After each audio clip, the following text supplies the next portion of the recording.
Selamat datang di alur cerita Donghua. Sebelum menonton, jangan lupa subscribe. Meskipun Mu Mengyi sedikit tidak mau berbagi Tan Yun dengan wanita lain, dia memikirkan kehidupan Zhong Wu Xiao dan orang baik, akhirnya tersenyum, kamu adalah pria yang baik. Akan ada banyak gadis yang menyukaimu di masa depan, tetapi kamu harus selalu memiliki tempat di hatimu. Adapun Xiao, Mu Mengyi berdiri dan meraih tangan Zhong Wu Xiao, yang menundukkan kepalanya dalam diam, dan berkata, aku sangat suka memiliki saudara perempuan sepertimu. Terima kasih kakak sudah menerimaku. Zhong Wu Xiao memandang Mu Mengyi dengan penuh rasa terima kasih, dan mulai membuka diri dan mengobrol dengannya. Akhirnya, kedua wanita itu tiba-tiba menoleh ke belakang, menatap Tan Yun, dan berkata serempak, tidak akan ada wanita lain di masa depan. Bahkan jika ada, mereka harus disetujui oleh kita. Tan Yun memutar matanya. Saudarimu, apakah kamu tidak memperhatikan bahwa aku terlihat berbeda? Zhong Wu Xiao berkata sambil tersenyum, berpegangan tangan. Sepertinya sedikit. Alis Mu Meng mengerutkan kening, tapi aku bingung, di mana perbedaannya? Mu Meng tiba-tiba berhenti, menatap Zhong Wu Xiao dengan tidak percaya, dan berkata dengan suara gemetar, apa yang terjadi? Kenapa tidak melihatmu selama lebih dari 2 tahun, bagaimana kamu menjadi penampilan muda seperti waktu remaja? Di pintu luar, tampaknya baru berusia 16 tahun 7 tahun. Mu Meng terkejut, cepat beritahu adikku, bagaimana kamu melakukannya? Mu Meng berkata dengan iri. Setelah itu, Tan Yun mengeluarkan Yan Yazundan, memberikannya kepada Mu Mengyi, dan menceritakan setiap bagian dari apa yang terjadi di Tanah Abadi. Yang membuat Zhong Wu Xiao merasa tidak percaya adalah setelah Mu Mengyi mendengar keajaiban luar biasa Tan Yun, dia sama sekali tidak terkejut kecuali mengagumi Tan Yun. Mu Mengyi memandang Zhong Wu Xiao, lalu menatap Tan Yun, dan ketika dia hendak berbicara, Tan Yun sepertinya tahu apa yang akan dia katakan, jadi dia berkata, ada banyak orang di sekte ini. Setelah meninggalkan sekte, akan memberitahu identitas lain saya. Identitas. Zhong Wu Xiao penasaran. Selama persidangan di Meteorite Canyon, Sue Zian ditangkap oleh Murong Kun. Ketika Tan Yun pergi untuk menyelamatkannya, Tan Yun terluka parah dan diselamatkan oleh Zhong Wu Xiao. Beberapa hari setelah Zhong Wu Xiao merawat Tan Yun memberi Zhong Wu Xiao teknik seni pedang mendalam 9 surga. Sejak itu, Zhong Wu Xiao menebak bahwa Tan Yun memiliki rahasia yang tidak diketahui siapa. Setelah itu, Mu Mengyi juga mengambil pil Yazundan terbaik, dan kembali menjadi seperti gadis rok merah ketika dia pertama kali bertemu Tan Yun di kota Meteorit. Beberapa jam kemudian, Tan Yun dan kedua gadisnya datang ke kota Huang Fufang dan pergi ke toko untuk membeli ratusan obat-obatan, senjata ajaib, dan jimat yang berbeda yang cocok untuk alam kelahiran spiritual dan alam jiwa janin. Kemudian, kedua gadis pergi ke pintu luar dan menemukan sesepuh agung Sen Qingqiu dari pintu luar. Mu Mengyi telah mengakui Sen Qingqiu sebagai kakeknya, jadi dia juga kakek Tan Yun. Sen Qingqiu tersenyum lebar ketika melihat ketiga orang itu datang. Terutama melihat bahwa Mu Mengyi telah dipromosikan ranah alam jiwa janin tahan sempurna. Setelah Tan Yun dan Sen Qingqiu berbicara selama 1 jam, seorang murid memberitahu Sen Qingqiu bahwa Sen Subing memanggilnya. Tan Yun melihat bahwa Sen Qingqiu akan pergi ke gerbang dalam divisi pil, dan kemudian dia memberitahu Sen Qingqiu bahwa dia akan membawa kedua gadisnya pergi ke kampung halamannya. Jadi Sen Qingqiu mengantar ketiganya keluar dari alam rahasia Huangfu. Setelah melihat mereka bertiga pergi, Sen Qingqiu bergumam, bocah bau ini tidak cukup memiliki cucu perempuanku. Dia juga mengambil Xiao juga. Jelas, dia melihat hubungan antara Tan Yun dan keduanya. Ketiga Tan Yun mengendarai perahu roh dan terbang sampai ke pinggiran pegunungan. Dalam perjalanan, Mu Mengyi memberitahu Zhong Wu Xiao tentang reinkarnasi Tan Yun. Ketika Zhong Wuxiao mendengar kata-kata itu, ada keterkejutan yang dalam di mata indahnya, dan dia merasa sakit hati ketika memikirkan apa yang terjadi pada Tan Yun. Adik Xiao, Mu Mengyi meraih tangan Zhong Wuxiao dan berbisik pelan, kamu tidak bisa memberitahu siapapun tentang hal-hal ini. Juga, pada kenyataannya, ketika Tan Yun diselamatkan dan dirawat oleh Anda selama persidangan di Meteorite Canyon lebih dari 3 tahun yang lalu, dia mengatakan kepada saya bahwa dia selalu menyukai Anda, tetapi dia ingin membalas dendam, dan dia tidak akan bisa untuk memberimu kenyaman di masa depan, jadi dia mengubur perasaannya untukmu di dalam hatinya. Mendengar ini, Zhong Wuxiao memandang Tan Yun dan berkata dengan lembut, apakah yang dikatakan kakakmu itu benar? Iya, Tan Yun mengangguk. Zhong Wuxiao melangkah maju dan memeluk Tan Yun dengan erat, dan berkata dengan nakal, biarkan saya mengatakan, saya juga sangat cantik, mengapa Anda tidak menyukai saya, hehe. Perahu roh itu terbang dengan 3 orang. Tan Yun ingin berbicara dengan keduanya, tentang kehidupan, tetapi ditolak secara tegas oleh mereka berdua. Tan Yun terdiam, tapi tetap menghormati pilihan keduanya. Memikirkan hal ini, Tan Yun tersenyum. Bajingan bau, kambing. Dari waktu ke waktu di perahu roh, suara 2 gadis bermain dengan Tan Yun.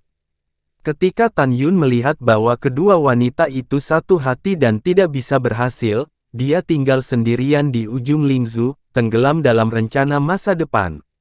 Pertama pulang untuk mengunjungi kerabat, lalu kembali ke sekte, muncul sebagai guru Sen Subing, pergi ke Bingqing Xianshan, untuk melihat apakah api yang diberikan Tantai Zongde kepadanya di tempat Sen Subing. Akhirnya, menemani Sen Subing pulang untuk mengobati ayahnya. Kemudian berpartisipasi dalam kompetisi besar 9 divisi gerbang dalam, dapatkan tempat untuk memasuki tanah abadi, dan cari atribut pedang besar lainnya. Setelah beberapa jam, malam tiba. Kepala jiwa binatang datang ke Gunung Perimu Mengyi dengan amarah, sebelum dia mendengar berita bahwa Tan Yun menghapus kultivasi putra kesayangannya. Ketika dia melihat penampilan Wu Feixian yang sempit dan mengerikan, dadanya meledak. Ketika dia menemukan bahwa Gunung Peri sudah ditinggalkan, dia merasa marah. Dia selalu menangis. Ayah, oh. Suara Wu Feixiong lemah.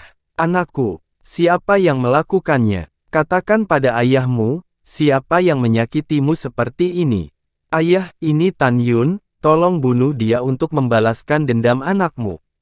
Kemudian, kepala jiwa binatang mengetahui bahwa ketika tubuh bagian bawahnya dihancurkan, dia mengangkat kepalanya dan berteriak, Tan Yun, kamu bajingan, kamu memperlakukan anakku seperti ini. Aku akan membunuhmu, aku harus membunuhmu. Dia tidak pernah menyangka bahwa Tan Yun sangat berguna sehingga dia akan memotong putra dan cucunya. Setelah menenangkan putra kesayangannya, dia bergegas ke Gereng Dalam Pil, menemui Sen Subing di Aula Bingqing, dan memintanya untuk menyerahkan Tan Yun.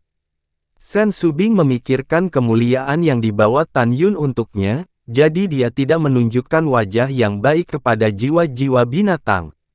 Biarkan jiwa-jiwa binatang menyuruh keluar dari gerbang dalam divisi pil. Dia pergi setelah meninggalkan beberapa kata yang mengancam, dia kembali tanpa hasil. Setelah kepala jiwa binatang pergi, Sen Qingqiu datang ke Gunung Abadi Bingqing dan bertanya kepada nona muda apa mencarinya. Sen Subing berterima kasih kepada Sen Qingqiu telah merekomendasikan Tan Yun kepadanya.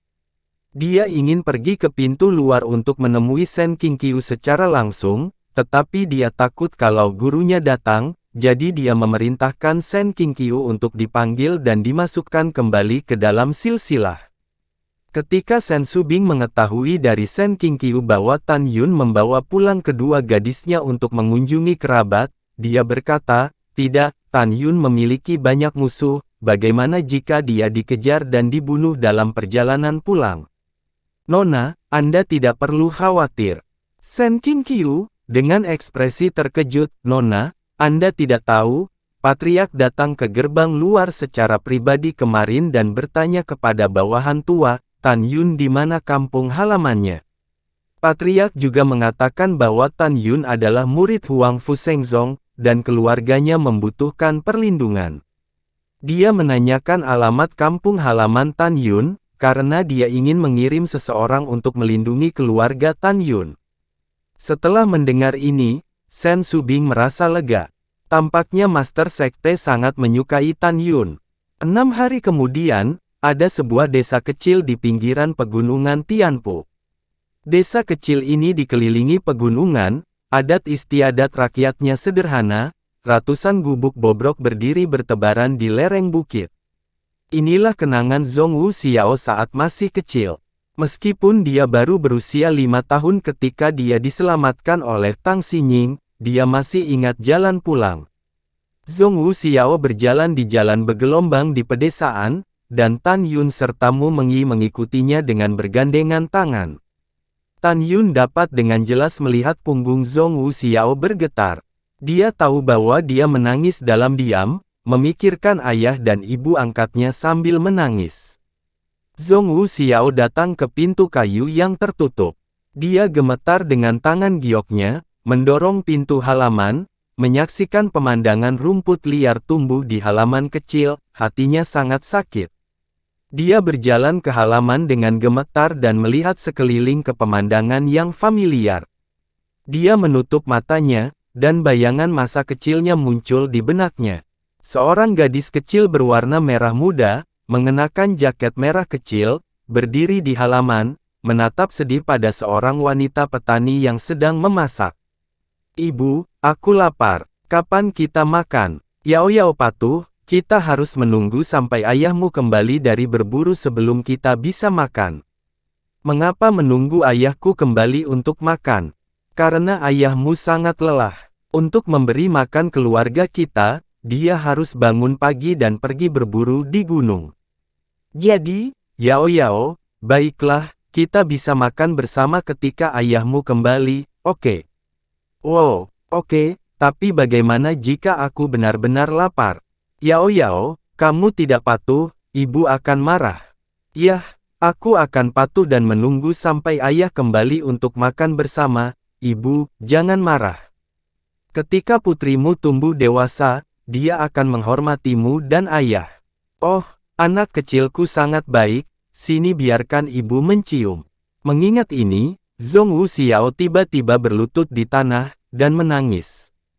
"Ibu, Yao Yaomu sudah kembali." "Oh, putri masih ingin kembali ke masa lalu, putri ingin ibu memeluk. Putrimu sangat ingin memakan makanan yang kamu masak." Zhongwu Xiao mengaburkan pandangannya dengan air mata. Dia melihat sekeliling halaman seolah-olah dia melihat adegan ayahnya menggantung mangsa di dinding setelah kembali dari berburu. "Ayah, putri merindukanmu, putri benar-benar merindukanmu. Ayah, ibu, putrimu sangat merindukanmu. Tahukah Anda, putri Anda telah dewasa sekarang, dan telah menjadi keabadian yang Anda inginkan." Zhongwu Xiao tidak bisa menangis. Tan Yun melihat sosoknya yang berduka berlutut di tanah, air mata berkilauan di mata bintangnya, memikirkan kematian tragis orang tua dan keluarganya dalam reinkarnasi selamanya. Mu Mengyi mendengar tangisan Zhongwu Xiao, dia ikut menangis. Dia memikirkan ayah kaisar yang dibunuh oleh Tang Yongsheng, dan adegan pertumpahan darah dinasti Mu Fengsheng 13 tahun yang lalu. Mu Mengyi terpaksa meninggalkan kampung halamannya. Dia memandang Zhongwu Xiao dengan sedih. "Adik." Ketika Mu Mengyi ingin melangkah maju untuk membantu Zhongwu Xiao, dia ditarik oleh Tan Yun dan berbisik, "Dia telah menahan terlalu lama, lebih baik untuk menangis." Tangisan itu berlanjut sampai larut malam. Zhongwu Xiao mungkin lelah menangis, dia berhenti menangis. Tan Yun membantunya berdiri. Dia melihat ke pintu yang tertutup, tetapi dia tidak pernah memiliki keberanian untuk masuk. Dia takut, sangat takut. Dia takut dia akan pingsan ketika dia mengingat penampilan ayahnya yang dibunuh oleh binatang buas. Dia menatap pintu dengan pandangan kosong, dan tidak memiliki keberanian untuk masuk. "Xiao, ayo pergi, aku akan menemanimu untuk menaruh dupa pada paman dan bibi. Tan Yun memeluk Zhong Wuxiao dan berjalan keluar dari halaman. Di bawah sinar bulan, Zhong Wuxiao melepaskan pelukan Tan Yun, dia berlutut menghadap gerbang halaman, menundukkan kepalanya dan mencium tangga perlahan. Dia tahu bahwa dia akan pergi hari ini, dan dia tidak tahu kapan dia akan kembali. Setelah ciuman selamat tinggal, Zhong Wuxiao membawa Tan Yun ke kuburan di belakang gunung. Setelah pergi ke kuburan, Zhong Wuxiao berlutut di depan kuburan dan memberitahu orang tua angkatnya bahwa putrinya telah menemukan suami yang baik untuknya. Dia terus berbicara tentang kebaikan Tan Yun dan berharap orang tua angkatnya dapat beristirahat dalam damai di roh surga tanpa mengkhawatirkan dirinya. Tan Yun menarik napas dalam-dalam dan berlutut di samping Zhong Wuxiao, matanya menunjukkan keseriusan, meskipun Xiao dan saya belum menikah, saya masih memohon Anda untuk menyetujui menjadi menantu. Orang tua, jangan khawatir, menantu akan menggunakan hidupnya untuk mencintai Xiao. Mu Mengyi juga berlutut di depan kuburan, dan berbisik pelan, Paman dan Bibi, yakinlah, aku akan memperlakukan Xiao sebagai saudara perempuanku sendiri dan tidak akan pernah berubah. Setelah ketiganya curhat di kuburan, Zhong Wuxiao tidak ingin orang tua angkatnya melihat kesedihannya, jadi dia membungkuk dan tersenyum dan menangis diam-diam memegang tumpukan kuburan. Ayah, putrimu akan pergi, dan pasti kangen kamu. Kamu tidak perlu khawatir tentang aku sangat mencintaimu. Zhong Wuxiao berdiri dengan enggan, dan kemudian, ketika Zhong Wuxiao keluar dari perahu roh, Tan Yun tersenyum sedikit, apakah kamu ingat pria besar itu? Maksudmu singa Greyhound bersayap darah? Mu Mengyi dengan penasaran bertanya, bukankah kamu mengatakan bahwa masih ingin bertanya, mengapa aku belum melihatnya sejak saat itu?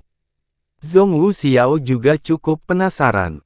Orang besar keluar. Suara Tan Yun baru saja jatuh, dan sekelompok cahaya keemasan naik dari tas binatang Tan Yun dan berubah menjadi singa naga emas besar di langit.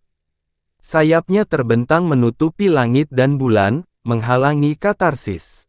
Cahaya bulan yang terang di bawah. Mu Mengyi dan Zhong Wuxiao membuka mata lebar-lebar, dan mata mereka menunjukkan keterkejutan yang tak terbayangkan. Tan Yun, apakah ini masih pria besar?